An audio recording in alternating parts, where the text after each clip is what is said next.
Hi friends, welcome back to our channel Easy English Grammar. In this class, we are going to discuss imperative sentences. What do you mean by an imperative sentence? An imperative sentence is used to ask somebody to do something. Ask somebody to do something. ഒരു imperative sentence എന്ന് പറയുന്നത് ആരോടെങ്കിലും നമ്മൾ എന്തെങ്കിലും ചെയ്യാൻ വേണ്ടി ആവശ്യപ്പെടുക. അത് പല തരത്തിൽ ചെയ്യാം. അത് orders, commands, requests, instructions or warning. So it may be orders, commands, requests, instructions or warning. Let's look at the examples of imperative sentences. Open the door. Open the door. Close the window. Close the window. Leave me alone. Leave me alone. Write down. Write down. Read the book. Read the book. Be quiet. Be quiet. These are the examples for imperative sentences.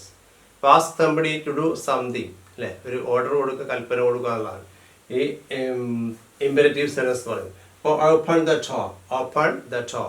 Open the door. വാതിൽ തുറക്കൂ. Close the window. Close the window. Window, ജനൽ അടക്കൂ. Leave me alone. Leave me alone. എന്നെ വെറുതെ വിടൂ. അല്ലേ, തനിച്ച് വിടുന്ന. Write down. Write down. എഴുതാൻ വേണ്ടി ആവശ്യപ്പെടുക. Read the book. Read the book. പുസ്തകം വായിക്കും. Be quiet. Be quiet. ശാന്തമായിരിക്കാൻ വേണ്ടി. Be quiet. അപ്പോൾ these are orders or commands, request, instructions. Imperative സെൻറ്റൻസുകൾ എന്താണ്? ഓർഡേഴ്സ്. ഒരാൾ വേറെ ഒരാളോട് കൽപ്പിക്കുകയാണ് ചെയ്യുന്നത്. അപ്പോൾ we have here open the door. Open the door. അപ്പോൾ ഇതിലെ സബ്ജക്റ്റ് സാധാരണ നമ്മൾ അസേർട്ടീവ് സെൻറ്റൻസുകൾ സബ്ജക്റ്റ് കൊണ്ടാണ്. അപ്പോൾ ഐ ആം എ ടീച്ചർ എന്ന് പറയുന്നത് ഐ എന്നുള്ള സബ്ജക്റ്റാണ്. അതുപോലെ ഇവിടെ സബ്ജക്റ്റ് കൊണ്ടല്ല സ്റ്റാർട്ട് ചെയ്യുന്നത്. Open the door. It starts with a verb. വേർബിൻ്റെ ബേസ് ഫോം കൊണ്ടാണ് സ്റ്റാർട്ട് ചെയ്യുന്നത്. But actually here we have subject. അപ്പോൾ യഥാർത്ഥ സബ്ജക്റ്റ് ഇവിടെ. അപ്പോൾ നമ്മൾ ഇവിടെ ഓപ്പൺ ദ ഡോർ എന്ന് പറയുമ്പോൾ we are asking somebody, some other, that is a U.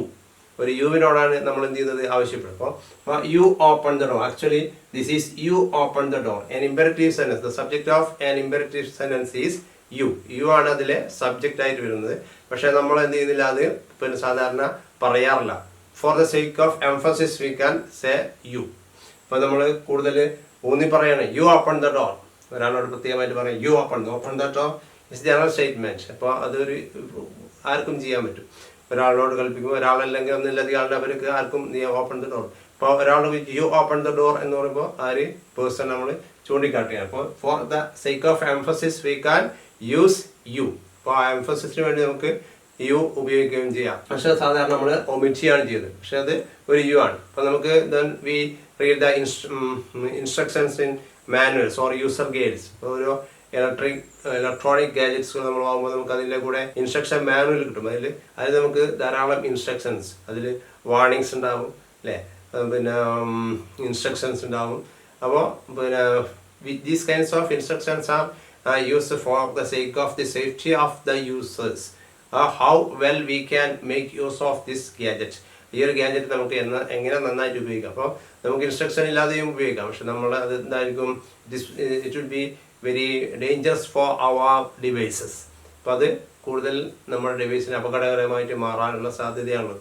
അതുകൊണ്ട് തന്നെ നമുക്ക് we must abide by the rules and regulations. Look at this verb beware. Beware of beware. എന്താണ് ബിവെയർ എന്നുള്ള വെർബിൻ്റെ പ്രത്യേകത? The particular feature of this verb beware is that it is used only in imperative sentences or in orders. ഓർഡേഴ്സിൽ മാത്രം ഉപയോഗിക്കുന്നൊരു വേർബാണ് beware. അതിന് past form അതുപോലെ പ്രസൻറ്റ് ഫോം ഒന്നും ഇല്ല.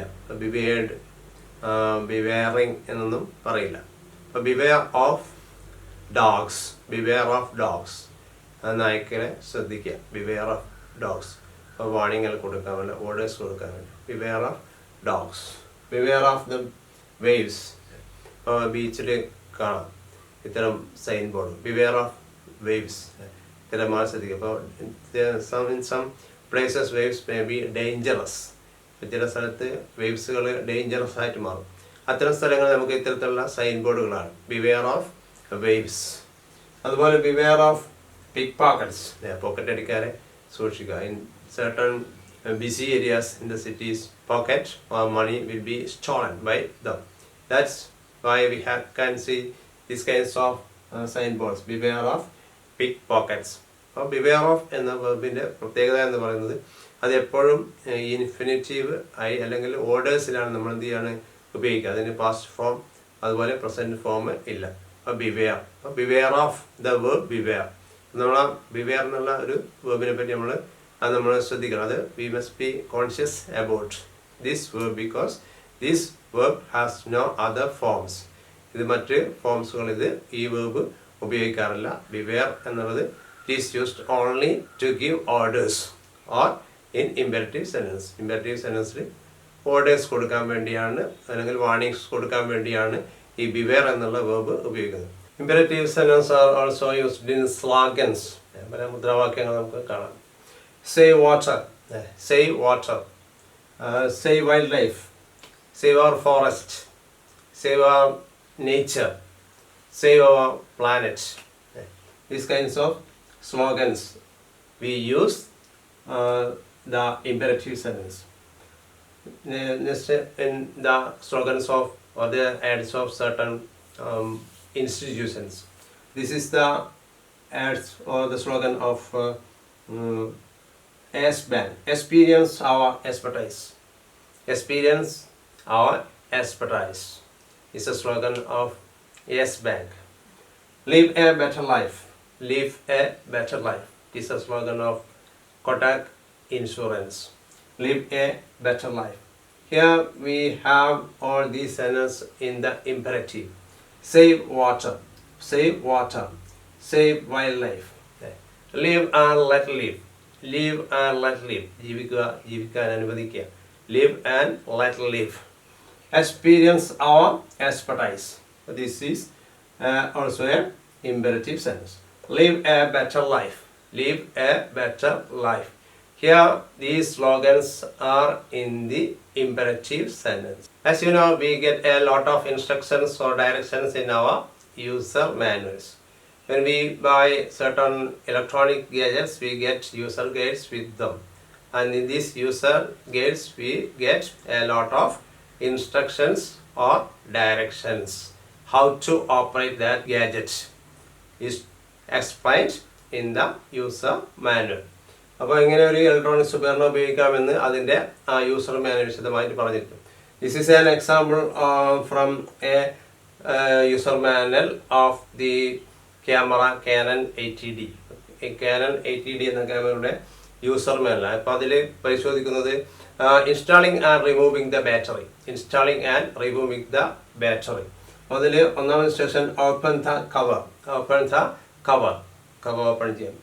Insert the battery. Insert the battery. Open is an imperative sentence. And insert the battery. Battery insert ചെയ്യാം. And close the cover. Then close the cover. So these are the first instructions. Open the cover. Insert the battery. Close the cover. Then how to remove a battery. Open the cover and remove the battery. Open the cover. Cover തുറക്കുക and remove the battery. Here open, insert, close, open, remove are infinitives. Infinitive verbs or the base form of the verbs. The base form of the verbs are used in imperative sentences. Open the cover. Open the cover. Insert the battery. Close the cover. Open the cover and remove the battery. Here we see these verbs as the examples of imperative sentences or infinitive used in imperative sentences. We can also see the instructions on these kinds of medicines. First, shake well before use. Shake well before use. ഉപയോഗിക്കുന്നതിന് മുമ്പ് നമ്മൾ എന്ത് ചെയ്യുക? കുപ്പി കുലുക്കി മരുന്നെടുക്കുക എന്ന് പറയാം. Shake well before use. Keep out of reach of children. Keep out of reach of children. എല്ലാ ടേബ്ലറ്റ്സിൻ്റെ പിന്നെ മരുന്നുകളുടെ മുകളിൽ നമുക്ക് കാണാൻ പറ്റുന്നതാണ്. Keep out of reach of children. കുട്ടികളുടെ എത്താത്ത സ്ഥലത്ത് വെക്കുക. കാരണം അവർ ചിലപ്പോൾ മെഡിസിൻ എടുത്ത് കുടിക്കാം, അവർക്കറിയില്ലല്ലോ. It will be dangerous for them. store in a cool dark place. Store in a cool dark place. ഒരു കൂളായ ഡാർക്ക് പ്ലേസിലേക്ക് എന്ത് ചെയ്യുക, സൂക്ഷിക്കുക. കാരണം exposure to sunlight may be harm to or may be harmful to the medicine. അപ്പോൾ sunlight അതിന് harmful ആയിട്ട് മാറും. അതുകൊണ്ടാണ് store in a cool dark place. അപ്പോൾ these kinds of instructions can be seen on the bottle of medicines or tablets. The negative of imperative is don't. Open the door, don't open the door. Close the window, don't close the window. Don't go out in the rain, don't go out in the rain. In conversational English or spoken English, we use the contracted forms. Yeah. Do not, in the contracted form are don't. These are used in the instruction manuals. They use do not. Don't in written English we use do not. But do not handle a power plug with wet hands. That is an instruction in an instruction manual of the Canon camera. Do not handle a power plug with wet hands. നനഞ്ഞ കൈ കൊണ്ട് power plug പിടിക്കാൻ പാടില്ല. It will be a cause for shock അല്ലേ, ഷോക്കിന് കാരണമാവാം. But do not allow children or animals to chew or suck the device, which is an instruction from a user manual of Samsung mobile. Do not allow children or animals. ഇപ്പോൾ കുട്ടികൾ അല്ലെങ്കിൽ പിന്നെ മൃഗങ്ങൾ ഈ ഒരു device ചവക്കാനോ അല്ലെങ്കിൽ നക്കാനോ പാടില്ല. അപ്പോൾ these R instructions. Dos and don'ts. Dos and don'ts. Dos എന്ന് പറഞ്ഞാൽ ചെയ്യേണ്ട കാര്യങ്ങൾ, ഡോൺസ് പറഞ്ഞാൽ ചെയ്യേണ്ടാത്തവ. ഇപ്പോൾ ഇൻസ്ട്രക്ഷൻ മാനുവൽ രണ്ട് കാണാം നമുക്ക്. ഡൂസ് ഉണ്ടാവും അല്ലേ, ഒരു കാര്യങ്ങൾ ചെയ്യാന്നുള്ളത്. അത് for the well working of that equipment. There are certain don'ts too. ഇപ്പോൾ ഡോൺസ് പറഞ്ഞാൽ നെഗറ്റീവ്. ഇതിപ്പോൾ നമ്മൾ ചെയ്യേണ്ടാത്ത കാര്യം. ഇപ്പോൾ do not handle a power plug with wet hands. Many instructions can be seen in the user manuals in the negative sentence as well as the positive sentences. So thank you for watching my channel. I am going to wind up this class here. Thank you for watching. Please subscribe, comment and share, and watch out for our next classes too. Thank you very much.